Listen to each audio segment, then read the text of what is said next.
So thank you very much for the invitation to speak at this series.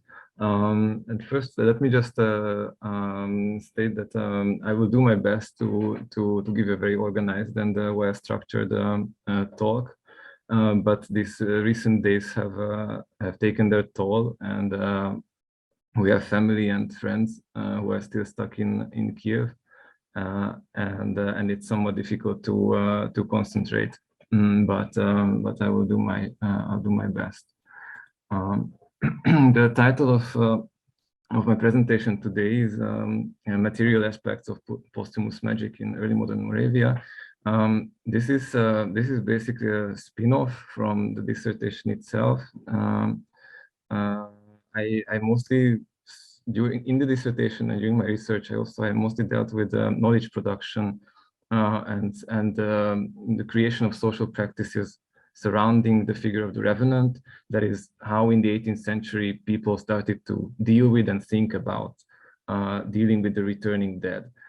This was both a theoretical and a practical problem.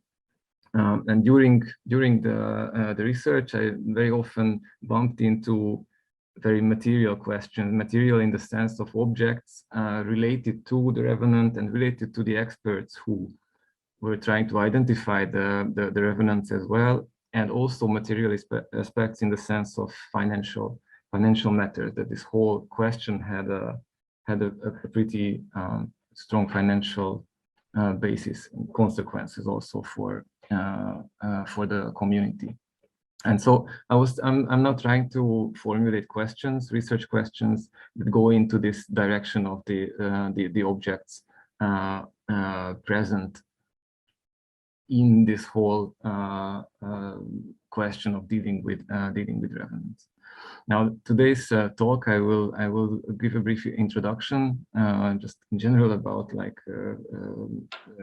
revenants as they are, and the question. And then I'll move on to archaeology, because that's sort of archaeological remains, archaeological finds is, let's say, one of the most well publicized, publicized aspects of revenants. We still all the time get news about finding of vampire graves, etc., with all sorts of deviant burial customs. And then I will move on to texts, and I try to basically find 3 case studies, 3 different cases from early modern Moravia, where this aspect of the object, of the materiality, comes to the fore. And these will be the 3 cases I'll try to go through. Now, in general, so the image that you saw there on the left side, that's a sort of a inappropriate image in the sense that this is a 19th century vampire killing kit. These are currently, this one is in the Royal Armouries Museum in London, but several others can circulate on the antique market. People can buy it, and these were, of course, not used. They were not made to be used. They were not made to be used against vampires as they are. This is more part of the merchandising industry already. This is about the Gothic revival in the 19th century, and people buying these kits to accompany their readings. However, there is an aspect to this which is sort of draws very close to what I would be talking about. Let's say the real objects surrounding the revenant, and one of this is the price. So the price tag. This particular, not this one because this is in the museum, but a very similar kit has recently been sold for over $3,000,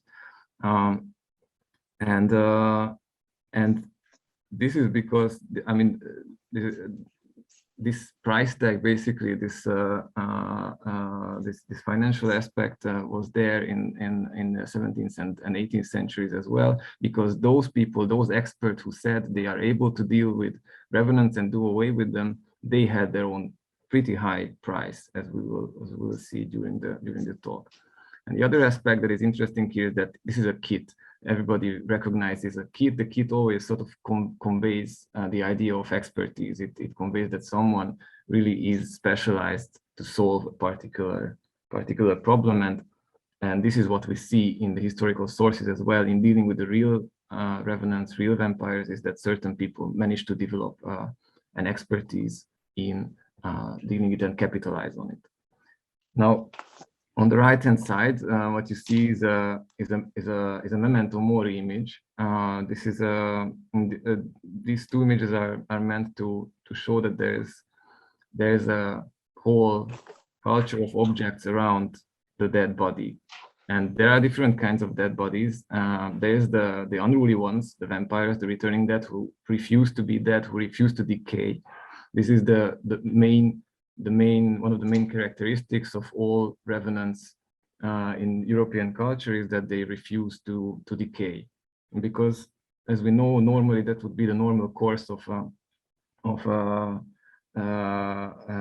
death, is that the dead body decays. And this is what the memento mori images and objects, artworks convey. This is the message is, as you can see on the right hand side, is that your body will die, it will decay, you will return eventually to dust, to where you came from. This was a very important moral message, in the sense that this is the big contrast between your soul and your body, and that you should remember to live in a way that that you know that your body will decay.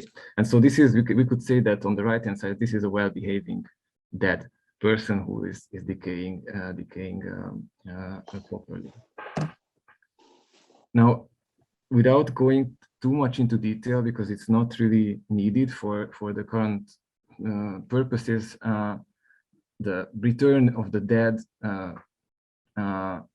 they are all over Europe, and they have always been all around, and very often it's very difficult to make clear-cut divisions between the different kinds of revenants, and even contemporaries were struggling to classify them and categorize them. Now, there's, for instance, what we can see here is from a pamphlet from the 17th century. This is the hand mark of a soul of a sinner who returned from purgatory, and it was only his soul that returned in today's Bratislava, in Pozsony, to his own house. He was carrying people around, and he kept leaving his mark on wooden surfaces in the house. And one interesting aspect is you can see that the index finger is shorter, and it is in line with the person who actually lost his index finger during his lifetime. So even his soul's hand mark misses the tip of the finger. The point here is that even immaterial, the soul is immaterial, the immaterial returning dead can cause and can have physical effects and have interactions with objects. This is another story. This is one of my favorites. I all the time show it at my presentations. This is a 15th century illustration from a chronicle. The hero on the right-hand side is Saint Ladislaus, the Hungarian king, and he is attacked by a returning dead, a revenant, essentially, on the left-hand side with long ears. This is a corpse who, for a long time, was just lying peacefully on the bier, which is there in his hand, and then suddenly jumped up and attacked the king physically. And then our king fought back valiantly and picked up the cross from the altar and exorcised essentially the corpse. You can see at the bottom of the image there is the now lifeless corpse, and there's a demon flying out of it. This is an instance of a possessed corpse in which we have a demon possessing and animating corpses. This is already much more physical, much more material than the soul. But what I deal with, or what is for me form the focus of my research and of today's talk, is more the revenant. The revenant, who is a kind of a returning dead, who is still linked very closely to his body, a body which is not decaying. It refuses decay, as I already mentioned. These revenants can cause all sorts of trouble, from noises in houses to pressure, lying down on people's chest at night, throwing objects around in houses, epidemics, and bad failure of crops. This all depends on the time and the location, but there's an important common trait, and it is that until the non-decaying corpse of the revenant is destroyed, essentially fast forwarded to decay, help it to decay, until this is done, the problem remains.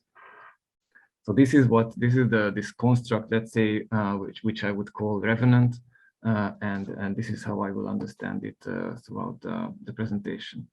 I will now briefly go through archaeology and archaeological remains of deviant burials. So these are usually termed deviant burials in secondary literature. You will see that I put news articles on each slide. They all have the word vampire in them in the title. This is again interesting because they come from all sorts of times. This is 13th century Bulgaria. Others will come from all over the world, and they are still called vampires. This is just to signal that that the vampire has taken over basically all other revenant figures, past and present, in Europe in today's popular culture. So when it comes to deviant burial sites, this one in Bulgaria from the 13th century that was found, this is a skeleton. Probably you don't see it, but I also had to look for it with a magnifying glass. But right next to the spine, in the chest area, there is the head of a metal rod that is sticking out. There is a round stone, and in between the round stone and the spine, you can see a metal rod. So this is a corpse that was staked with a metal rod. It was pierced through. The archaeologists at that time started spreading it everywhere that this is a vampire burial in the sense that this is an executed revenant. As other archaeologists and in general archaeologists who deal with deviant burials usually point out, the real problem in these cases is that there are no narrative sources to tell us how this corpse was seen and what happened to it, and there are several alternative explanations to these deviant burial finds. Again, a pierced. There is textual evidence also that piercing through with wooden or metal stakes or rods was one way to stop a revenant from coming back, but this could also have been some sort of post-mortem punishment for a crime that was committed during lifetime and that didn't turn out, or it only turned out after the person's death. So there are several alternative explanations, but still, this is an example of a skeleton or an archaeological remain that could have been an example of a revenant who was stopped from coming back. The other one, this is perhaps one of the most famous images. This is from Venice, Italy, from a 16th century plague cemetery. One of the corpses was found with a brick stuffed into its mouth, in between its jaws. Again, we have textual evidence of such a practice, which was done in order to stop certain revenants from causing epidemics. These are often called the chewing dead.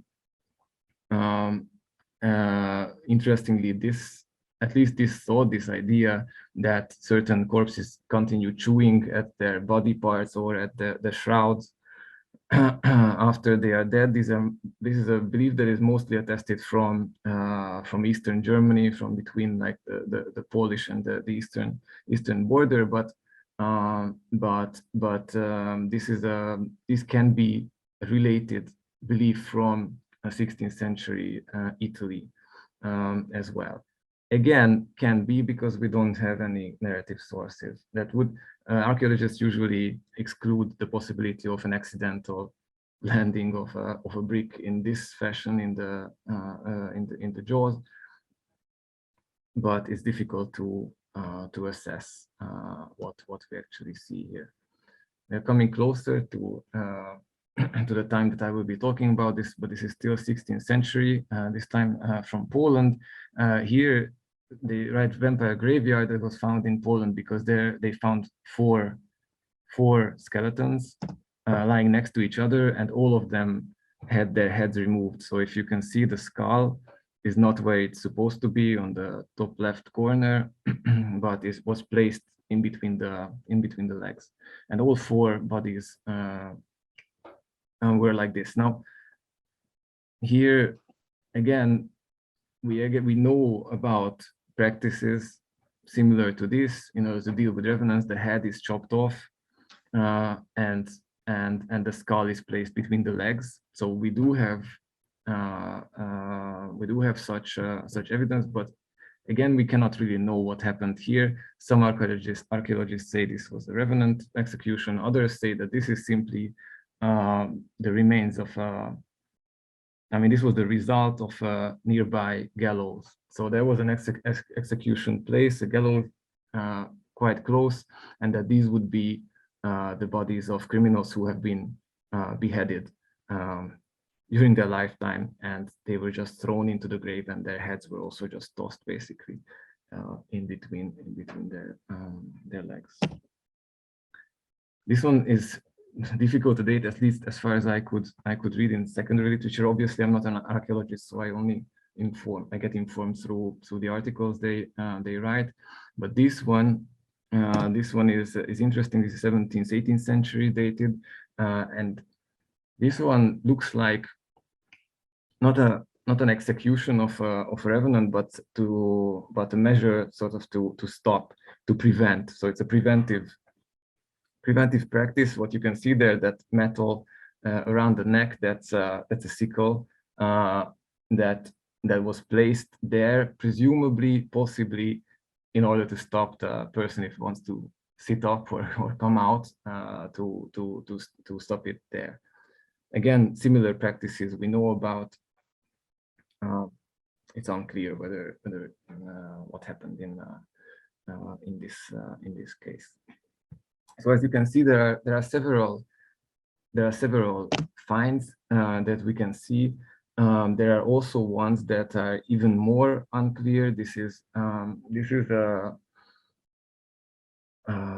example is from Vác, from Hungary. It's quite close to Budapest. Actually, this is an 18th century burial site of the Dominican monastery in Vác. And there recently they found several coffins in which extremely well preserved corpses were found, were dressed up, and due to air conditions, they became mummified. This also went through all the press as the mummies of Vác. And they are also, some of them are displayed in the museum there, local history museum in Vác. And here, what is interesting is that several strange finds were found in some of the coffins. One of them had, I don't have a picture of that, unfortunately, but one of them had a metal plate, thick iron plate on the chest, placed on the chest. Again, possibly to press the corpse down. We are unsure, and some of the bodies were found with legs tied together. this is even more, let's say, flimsy question. We really not sure. This might also have been in order to facilitate the placement of the corpse so that it doesn't move. But it's also a possibility to stop to prevent, again, as a preventive method for the body to come back. Because in order to battle revenants, there are many ways, and the first steps are always preventive ones. In current folklore, you can find several such instances, such as throwing handfuls of poppy seed into coffins so that the person will start counting them in the grave, and of course won't be able to because it's dark there, etc. So until he's finished counting, he won't be able to come back or return. So there are several preventive methods, but once these fail and the event happens, so the dead come back and start pestering the community, then it has to be dealt with. And so these will be the cases that I will now shortly talk about are related to such events when the preventive methods probably failed. If there was any, or if there were any, we don't know, because what we have are sources about the execution of returning dead. The habitat that we will now look at is within the Habsburg Monarchy. If you see that tiny little rectangle that appeared, we are looking at a border region between Moravia and Silesia. This is even closer. We are talking about this area, which is roughly the size of Liechtenstein. This area was marked out by the sources. So the sources that I collected for my dissertation, they all somehow, we are talking about around 50, 60 cases of revenants between 16th to the middle of 18th century, and they all came from this area. This might be a bias in the in general in the sources, but this area does seem to have been sort of a center of revenant cases in the 17th and 18th centuries. Those little circles that you see are administrative centers. Those are the centers into which sources or documents about revenants in nearby surrounding villages came into. So these are the administrative centers where the sources were collected. And now some of the three of them turned blue. I don't know if you see, these are the location of the three cases that I will talk about today. As you can see, two of them are in Moravia, the Moravian side, and one of them is already in the upper Silesian part. Here the land ownership structure is very complicated, because there were several local lords who owned parts of these territories. What was common for this whole area is that from a religious point of view, they all belonged to the Bishop of Olomouc. So, and it was the bishopric consistory who started and who developed the practice of dealing with revenants. So it is, to some extent, it is to be expected or normal, because we are talking about cemeteries, and cemeteries belong to the church. So whatever happens in the cemetery belongs to the church, and this is how, in this particular area, it was the Catholic Church, the Bishopric of Olomouc, that became the one that to deal with these cases. Now, there's a lot of things on this this image. These are just the cases that I collected, as you can see, from early 17th century to mid 18th century. I marked witch hunts and epidemics and wars, but that's not really important for us now. What I would like to draw your attention to, and then maybe get back to this at the end of the presentation, is that until 1700, there are two columns everywhere, and the left column, the darker one, is the number of cases, which is the number of them, and the right column has the number of revenants executed.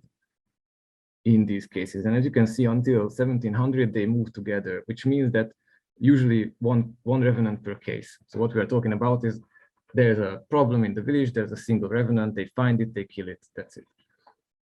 Then from the 1700s onwards, the early 1700s onwards, there's a huge jump. As you can see, there's relatively a few cases, more cases than before, but as compared to that, there's an enormous amount of a jump in revenants. This is because this is the time that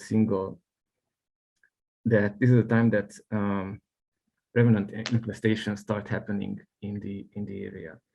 An infestation would be when there's a single case, there's a single revenant, and somehow the revenant starts multiplying in the sense that turning other people into revenants, and then it sort of spans out. It becomes let's say an epidemic.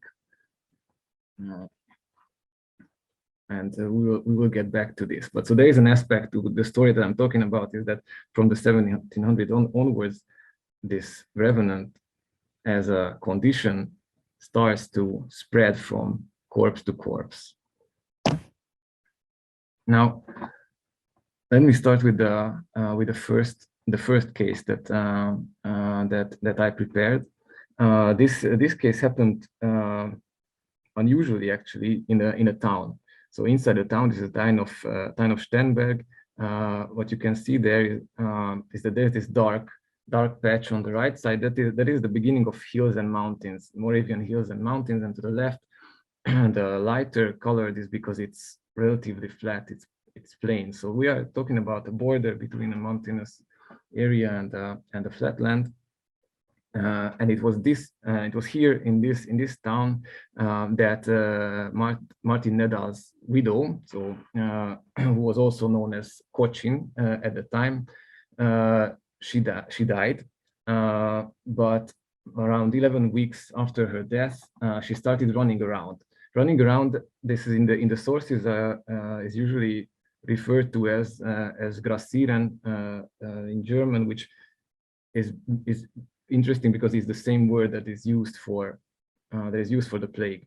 So if a plague occupies a certain place, when a plague is present in a larger area, that's how they refer to it. So they use the same for Martin Nedal's widow as well. She was pressing on the chest of people at night. This is this suffocation feeling at night and scaring people with apparitions. And she was making noises in the houses, like classical poltergeist phenomena. Then comes a legal procedure, which at this point was authorized by the imperial judge of Olomouc. This was a relatively recent position. This is a secular position that was instituted after the suppression of the Bohemian Revolt in 1620, and the imperial judge was a person nominated by the emperor and who had the authority to oversee basically all matters handled by the town magistrate, and made sure that certain agendas are adhered to. In secondary literature, this position is often referred to as sort of a guardian of the Catholicization, because we are talking about an area that used to be Protestant and which is being Catholicized at the time, Catholicized and Germanized to some extent. Now, back to the story itself, the widow was entombed in the Augustinian monastery of Sternberg. So this is not a village cemetery, this is a monastery inside the monastery. And in order to deal with the problem, the consent had to be gained from the provost of the monastery, who gave also the authorization to open the tomb. And here comes the very interesting aspect of the case, is that Sternberg was a center. It's a town. It was a center of the Sternberg dominion. However, they had to invite experts who would recognize the revenant and would be able to judge whether the corpse that they dug up is normal or abnormal, whether it's a revenant or not. And the two experts came from those two villages that you can see marked on the map. One of them is Bern belongs to the Sternberg dominion, but Deutschhauser didn't. So this means that Sternberg itself, even though it was a town, it didn't have the necessary expert who would be able to deal with the situation, and they had to invite experts from the outside. In Deutschhauser's case, from outside of the dominion, even. And that village itself, Deutschhauser, was the property of the Bishop of Olomouc. So this is what you can see here, that even though this is handled within a secular framework, the Bishop of Olomouc is the one whose authority spans through both the location of the case and the location of the experts. 5 experts were called in, and they opened up the tomb and broke a hole into the wall of the monastery, and through that they, and I quote, dragged the ghost out.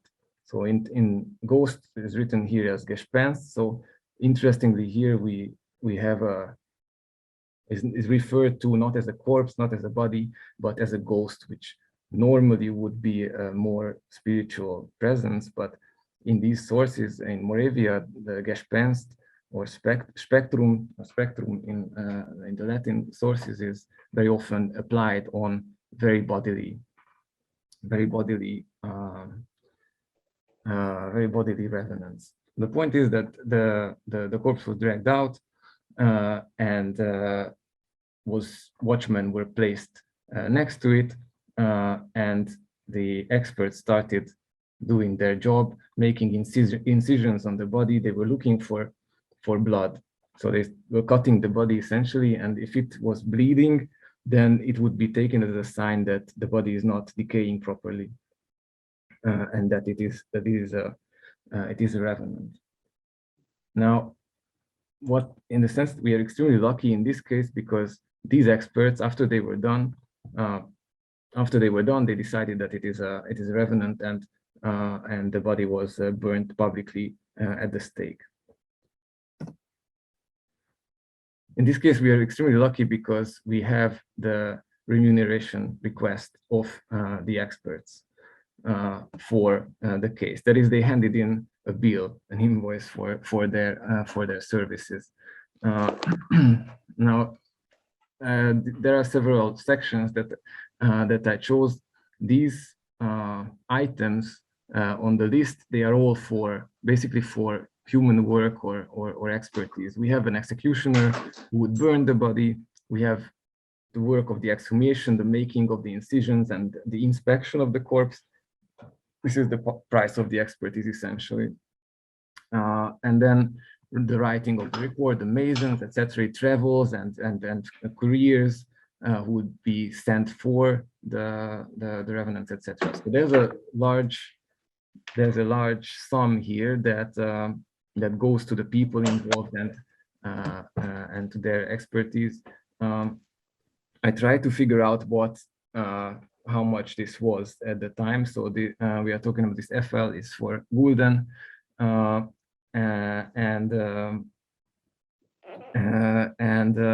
the D is for Pfennig, and basically, as far as I could discern, and basically 1 loaf of bread at the time costed one Pfennig. So we are talking about huge sums for dealing with the revenants. Now, these were just the people who had to deal with things now and their expertise, but there's also objects. There's a series of objects there on the list. First of all, the greatest sum goes for candles for the watchmen. So they were guarding the body at night, and they were burning candles. They were obviously afraid. They used lots of candles.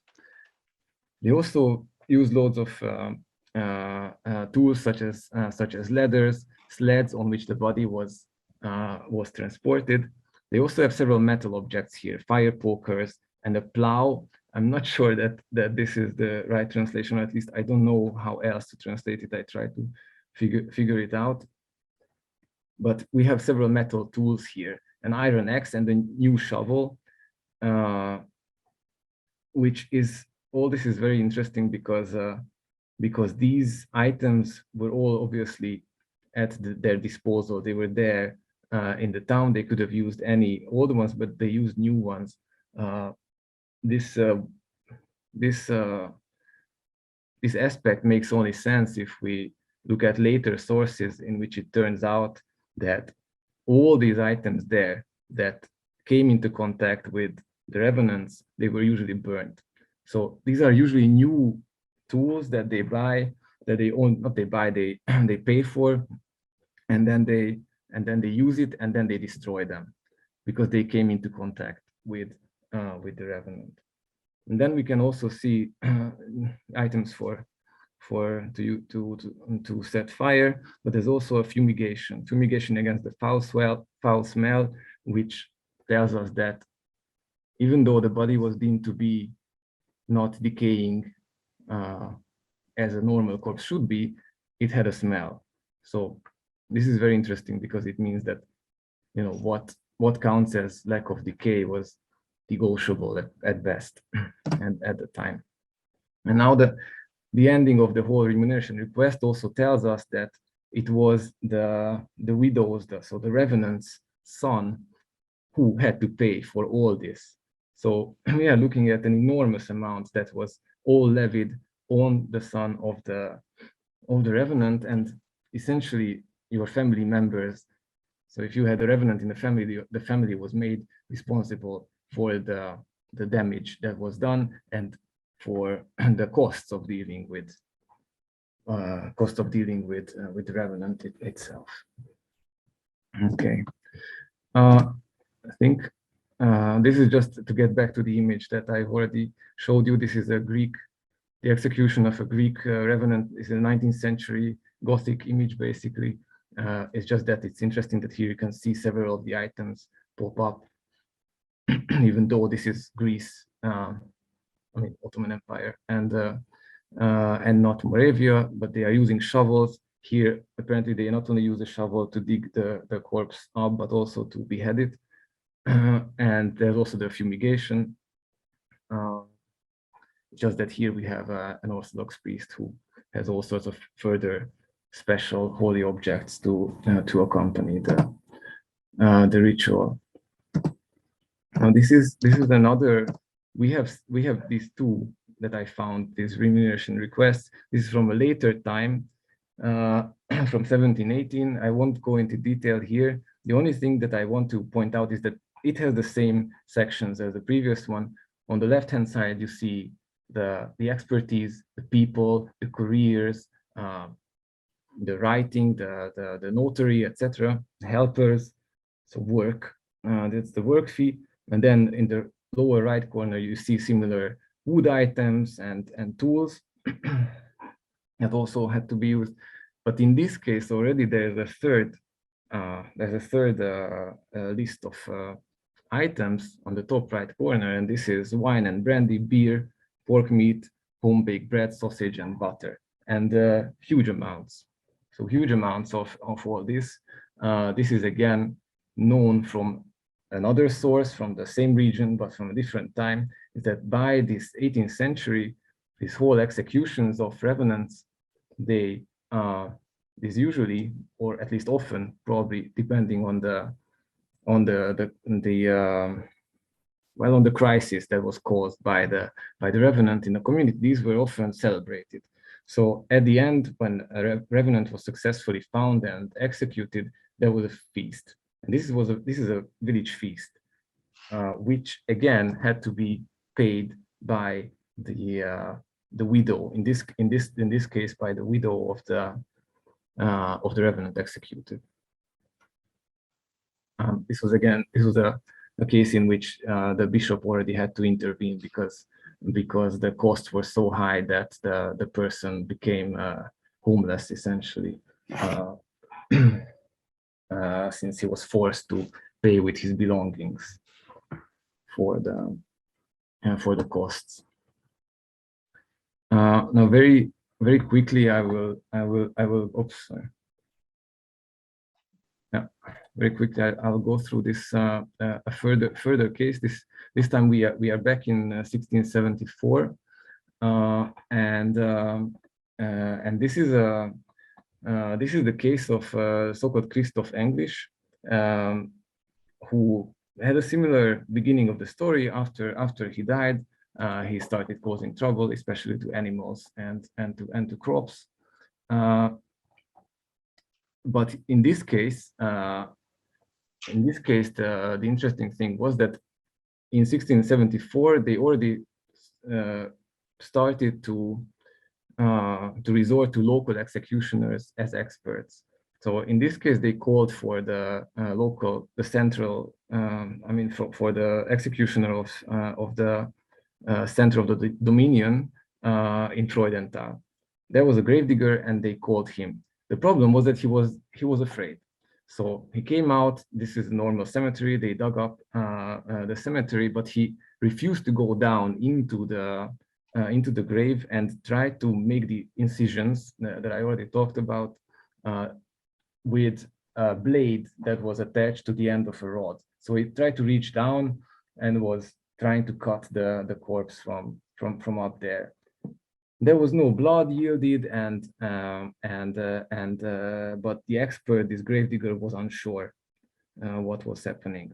In the end, they had to call another expert. This guy came from a much smaller town. This didn't come from the center, but from a small village. It was a small town called Friedland, but he already had fame of being an expert. This one simply jumped down into the grave, turned the corpse over manually, and took out his own tool. So this gravedigger already had his own tools. He didn't need to buy them from locals. He took out his own tool, which was something, it is described in sources as an instrument, an iron instrument resembling a sickle.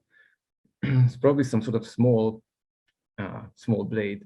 And with this, he made incisions on the back of the corpse, and from there, blood started flowing. And then they decided this was a revenant, and it had to be executed. Now, in terms of the objects, what is really important in this case is that the revenant at this time was burned to ashes together with the coffin, the bier, and all the instruments used during the exhumation. So in this case, we have in the source telling us that all the tools that came into contact with the revenant were burnt. After this, the executioner buried the ashes in a pit dug specifically for this purpose, while he poured the unearthed soil. So from the grave, the soil that they dug up, he poured it into a stream so that the stream carries it away. And then the empty grave was filled up with stones so that no one could ever be buried there. All these practices, they somehow tell us that the body was seen as, the revenant body was seen as some sort of source of pollution that can stick to tools, it can stick to the soil of the grave, it sticks to the coffin. So it's not enough basically to bless again the cemetery after the execution happened, but you have to get rid of all the matter, the material that came into contact with the revenant. You might see that I'm struggling basically not to say infected, because that would be too medical. It's too much according to our concepts of contagion, of spreading through touch. But essentially, this is what we are talking about. Now I'm at the end of my time. Probably I'm already over actually a lot. The only aspect that I would like to highlight from the third case that I wanted to talk about is that this is a later case, 1714, is that we have two sources, luckily, for this case. One is a metric book. So it's the church metric book. They are always very concise. They are written right then when the event happened. This is all that we can read there. So upon the order by the most revered consistory, this is the bishopric consistory, this person was dug up because of ghostly tumults. so this causing some sort of ghostly mess. This is probably the same poltergeist phenomena that we already talked about. So this seriously affected 3 citizens, and the body was buried outside the walls of the cemetery, meaning they took the body out from the cemetery and buried it outside as a way to stop the problems. However, the problems did not cease. The executioner hacked the head, hands, and feet off and burned her at the stake together with all her belongings. Again, this is a note. In this case, the body was burnt, it was hacked to pieces, that's all right, but then it was also burned together with all the belongings. So here, belongings meaning personal belongings. So this is not the tools anymore used for the inspection and the execution and the transport of the corpse. These were her own belongings. So it seems that this pollution spreads also, or in certain cases was thought to spread also to the person's own belongings, not only to tools that come into contact with him after the person's death.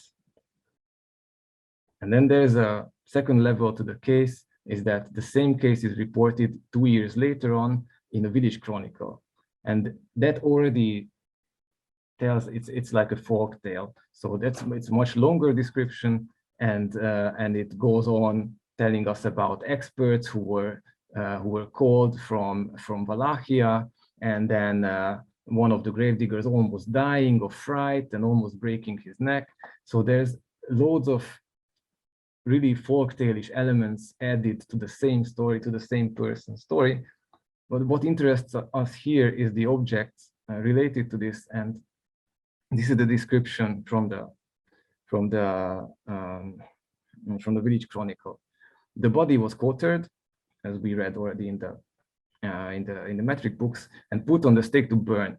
But 1/4 of the body was all the time rolling off the stake. So the executioner should keep putting it back, but it rolled off. Because of this, the executioner sent a boy to the house of the deceased to bring all objects from the house that move by themselves. The boy did bring a spinning wheel, for instance, that was spinning by itself. As the body and the objects were burning, 3 crows appeared and flew away cawing from the fire. So this is a more extended folktale-ish description of what we already read in the metric books, is that there was some sort of object in the house that was spinning by itself that somehow carried this pollution contamination from the revenant himself. This is basically what I wanted to present. These are the cases that have the most pronounced material aspect. And the only thing that I would note in the end is that this beginning of the 18th century is exactly the time, if you look at this graph, the time when this revenant condition starts to spread to other corpses as well. So if we put them in sort of this, which is dangerous, of course, to draw such conclusions, but it seems that from the 18th century onwards, it appears that this unnatural condition of the revenant not only spreads to the objects that come into contact with it during the execution, not only with the personal belongings of the person, but also it starts contaminating other bodies and turning them into revenants as well. And this is how we somehow end up with huge revenant mass infestations. But that's already a different story. This is a main textual element of this story when this theoretical framework is built that explains how the revenant condition can spread from one corpse to the other. So thank you very much for your attention. This is basically all I wanted to say. In the end, just to highlight the most important aspects, we have several batches of objects that come up in these stories. Some of them belong to the expert who finds and locates the revenant, all sorts of blades. Then others are objects that are provided for the purpose, the exact purpose to find and kill revenant, and these are destroyed by the end. And then as a third aspect, we have the costs for all these objects and materials and the expertise, which is levied on the family, because it's a shame to have revenant. Essentially, it's their responsibility that revenant was causing havoc in the community. Thank you very much for the attention.